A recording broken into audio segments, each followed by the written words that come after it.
Olá pessoal, sou o professor Humberto Góes, do Colégio Salvador.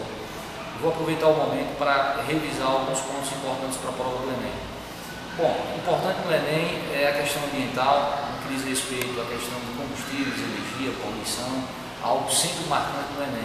Assim como essa parte ambiental, que tem um valor importante também, desde as primeiras provas, é o conteúdo de estequiometria, algo difícil na visão do aluno, que a gente vai tentar melhorar a resolução de uma questão. Aqui, como eu falei, a questão da prova de 2011, o texto me pede que eu calcule a quantidade de mols de permanganato de potássio necessário para reagir com 20 ml de uma solução que tenha 0,1 mol por litro. Bom, importante nessa questão de Enem, no que diz respeito a cálculos, é o entendimento da unidade. A unidade para a gente indica mol por litro, então a relação que a gente pode fazer aqui, direta, é a seguinte: cada litro de solução vai estar em uma quantidade de 0,1 mol de peróxido de hidrogênio. E aí então a gente pode fazer o seguinte: para 20 ml é só obedecer a proporção. Bom, voltando aqui, então ó, o que eu falei, cada 0,1 mol de peróxido de hidrogênio está presente em 1 litro de solução. Acompanhe comigo aqui, 1 litro. Bom, como eu falei, para 20 ml, cuidado com unidades, algo marcante nessas questões de cálculo, você precisa observar que as unidades precisam concordar. Nesse caso, a unidade aqui é ml, eu não posso cometer um engano de colocar ml, uma vez que eu preciso relacionar com litro. Daí então a necessidade de efetuar uma alteração nessa unidade. Isso é marcante em várias provas. Nesse caso, a transformação ela deve ser o seguinte: transformar 20 ml para litro. O que eu quero aqui é dividir por 1000. Vou encontrar um valor igual a 0,02 litros.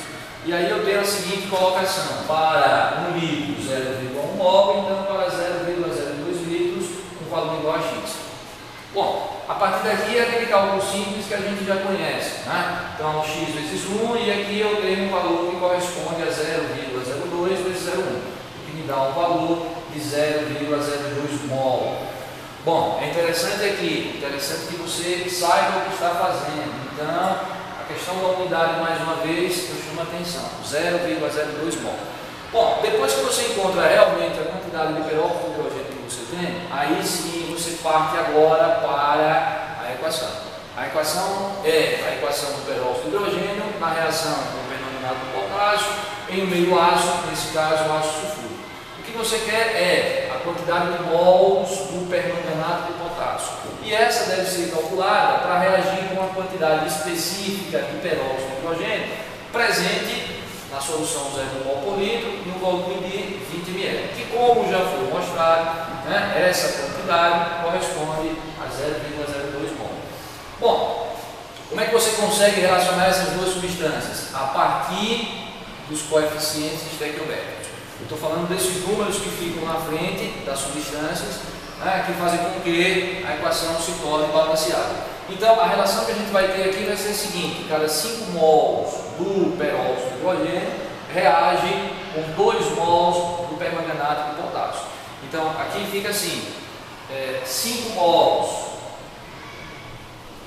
do peróxido de hidrogênio está para a reação com 2 mols do permanganato. Então, a relação que a gente tem é o seguinte: cada 5 mols do peróxido de hidrogênio está para 2 mols do permanganato de potássio. Como a gente tem aqui uma quantidade de 0,002 mol de permanganato de potássio, mais uma vez está para um valor, posso chamar de Y. Bom, o cálculo ele prossegue daquela forma simples que a gente conhece: 0,002 vezes 2, o que me dá um valor de 0,004, e o valor de Y fica sendo 0,004 dividido por 5.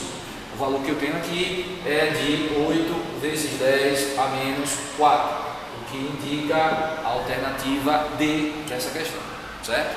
Bom, pessoal, aqui uma rápida revisão a respeito de um assunto, como eu falei, um assunto importante nessa parte do Enem, um assunto específico de química, porém um assunto muito cobrado desde as primeiras provas.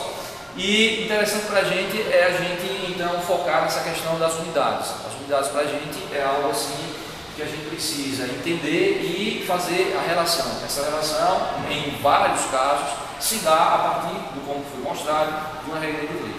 Bom, espero que tenha ajudado. Para todos uma boa prova.